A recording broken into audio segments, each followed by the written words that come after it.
Hi అందరికీ నమస్కారం. ఈరోజు తెలంగాణ రాష్ట్రం భూస్వరూపాల గురించి తెలుసుకుందాం. దక్కన్ పీఠభూమి భారతదేశంలో ఉన్నటువంటి అతిపెద్ద పీఠభూమి. దిగువ తెలంగాణ పీఠభూమి పశ్చిమ తెలంగాణ ప్రాంతంలో ఉంది. దిగువ తెలంగాణ పీఠభూమి తూర్పు తెలంగాణ ప్రాంతంలో ఉంది. హ్యూమస్ అనగా ఆకులు, చెట్లు వంటి కుళ్ళిపోయి ఏర్పడే పదార్థం. డెల్టా అనగా నదులు సముద్రాల్లో కలిసే ప్రదేశంలో ఏర్పడినాయి.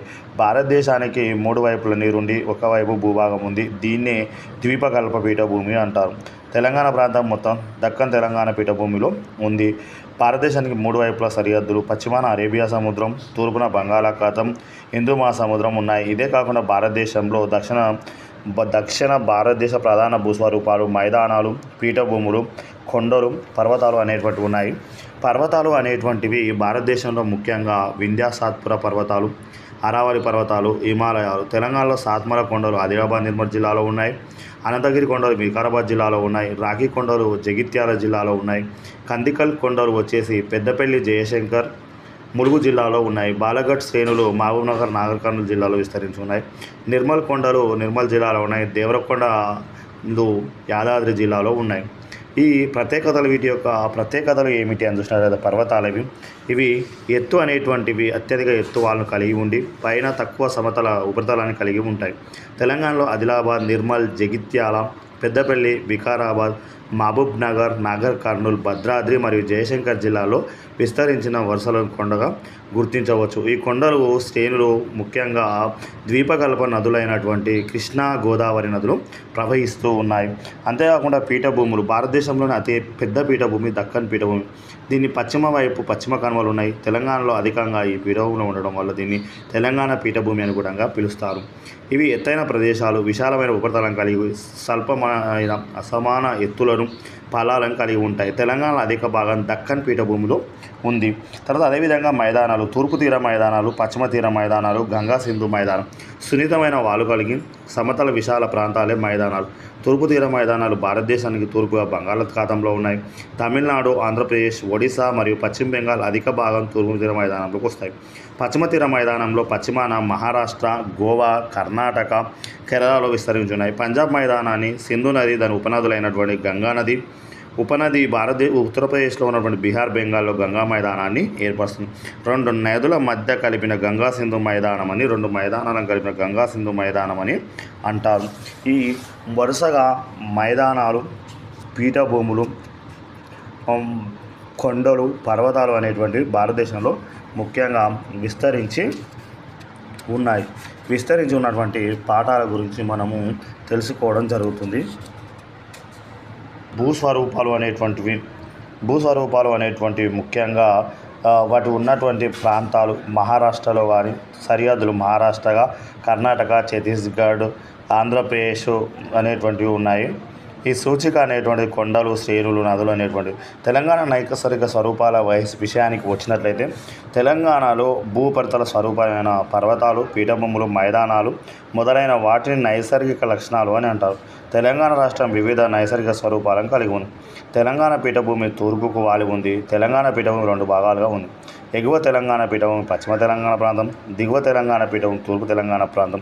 గోదావరి, కృష్ణా నదులు ఎగువ తెలంగాణ పీఠభూమి గుండా తూర్పుకు ప్రవహిస్తున్నాయి. హైదరాబాద్, సికింద్రాబాద్, సంగారెడ్డి, మహబూబ్ నగర్, నల్గొండ పట్టణాలు ఎగువ తెలంగాణ పీఠభూమిలోని, వరంగల్ పట్టణాలు దిగువ తెలంగాణ, వరంగల్, కరీంనగర్ దిగువ తెలంగాణ పీఠభూమిలో ఉన్నాయి. ఎగువ తెలంగాణ పీఠభూమిలో గల ప్రదేశాలు హైదరాబాద్, సికింద్రాబాద్ నగరాలు, సంగారెడ్డి, మహబూబ్ నగర్, నల్గొండ. దిగువ పీఠభూమిలో ఉన్నటువంటి వరంగల్, కరీంనగర్. డెల్టా అనేటువంటిది తెలంగాణ ప్రధాన నదులు గోదావరి, కృష్ణ. ఇవి పశ్చిమ కనుమల నుండి ప్రవహిస్తున్నాయి. గోదావరి నది నిర్మల్ జిల్లా బాసరా వద్ద మన రాష్ట్రంలో ప్రవహిస్తుంది. గోదావరి నది నిజామాబాద్ జిల్లా కందుకుర్తి వద్ద తెలంగాణలోకి కందకుర్తి వద్ద తెలంగాణలోకి ప్రవేశిస్తుంది. ఇంకా అదే కాకుండా కృష్ణా, గోదావరి అనేక ఉపనదులను కలుపుకొని బంగాళాఖాతంలో కలిసిపోతాయి. తూర్పు తీరంలో రెండు డెల్టాలను ఏర్పరుస్తున్నాయి. సముద్రంలో కలిసే ముందు అనేక చిన్న పాయలు విడిపోతున్నాయి. ఈ పాయల మధ్య ఇసుక మెత్తటి మేటలుగా ఏర్పడి డెల్టాగా ఏర్పడతాయి. సాధారణంగా త్రిభుజాకారం డెల్టాగా ఏర్పడతాయి.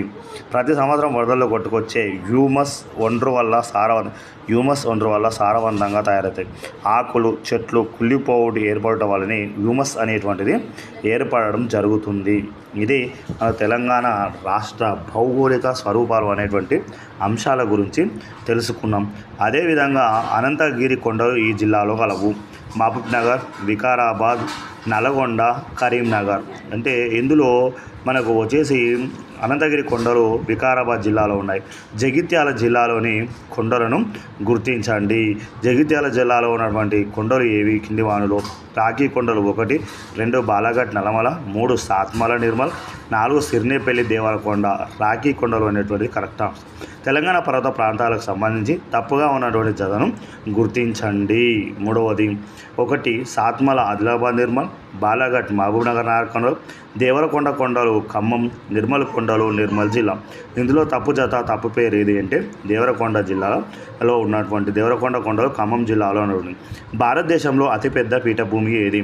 1 దక్కన్ పీఠభూమి, 2 తెలంగాణ పీఠభూమి, 3 మాల్వా పీఠభూమి, 4 చోటానాగర్ పీఠభూమి. దక్షిణ భారతదేశంలో అతిపెద్ద పీఠభూమి విషయానికి వచ్చేసినట్లయితే దక్కన్ పీఠభూమి అనేటువంటిది అతిపెద్ద పీఠభూమి. ఇంకా తెలంగాణ పీఠభూమి ఈ పీఠభూమిలో అంతర్భాగం. చోటానాగర్ పీఠభూమి, మాల్వా పీఠభూమి, బస్తర్ పీఠభూమి, దక్కన్ పీఠభూమి. తెలంగాణ పీఠభూమి అనేటువంటిది దక్కన్ పీఠభూమిలో అంతర్భాగంగా ఉంటుంది. పంజాబ్ మైదానాన్ని ఏర్పరిచిన నది వ్యవస్థ. గంగా 1, 2 సింధు, 3 బ్రహ్మపుత్ర, 4 యమున. అయితే ఇందులో ఆన్సర్ ఏది అంటే 2 సింధు నది ఇది ఏర్పరుస్తుంది. వరంగల్, కరీంనగర్ పట్టణాలు ఈ పీఠభూమిలో ఉన్నాయి. 1 ఎగువ తెలంగాణ పీఠభూమి, 2 దిగువ తెలంగాణ పీఠభూమి, 3 మధ్య తెలంగాణ పీఠభూమి, 4 ఉత్తర తెలంగాణ పీఠభూమి. ఆన్సర్ వచ్చేసి దిగువ తెలంగాణ పీఠభూమిలో ఇది విస్తరించి ఉంది. ఈ కింది నగరాల్లో ఎగువ తెలంగాణ పీఠభూమిలో గల నగరాలను గుర్తించండి. కింది వాటిలో ఎగువ తెలంగాణలో గల పీఠభూమిలో గల నగరాలను విస్తరించండి. 1 సంగారెడ్డి, నల్గొండ, 2 3 కొత్తగూడెం, 4 మహబూబ్ నగర్. అయితే ఇందులో సరి అయిన ఆన్సర్ 8వది 1 అంటే 1, 2, 4 నల్గొండ, సంగారెడ్డి, మహబూబ్ నగర్ అనేటువంటివి ఎగువ తెలంగాణ పీఠభూమిలో ఉన్నటువంటివి. క్రింది వానిలో ఎగువ తెలంగాణ పీఠభూమిలో లేని పర్వతాలను గుర్తించుము. 1 అనంతగిరి కొండలు, 2 కందికల్ కొండలు, 3 రాఖీ కొండలు, 4 సాత్మల కొండలు. ఎగువ తెలంగాణ పీఠభూమిలో లేనటువంటివి కందికల్ కొండలు అనేటువంటివి లేనటువంటివి. నదులు డెల్టాలు ఏర్పరిచే ప్రదేశాలు ఏమిటి?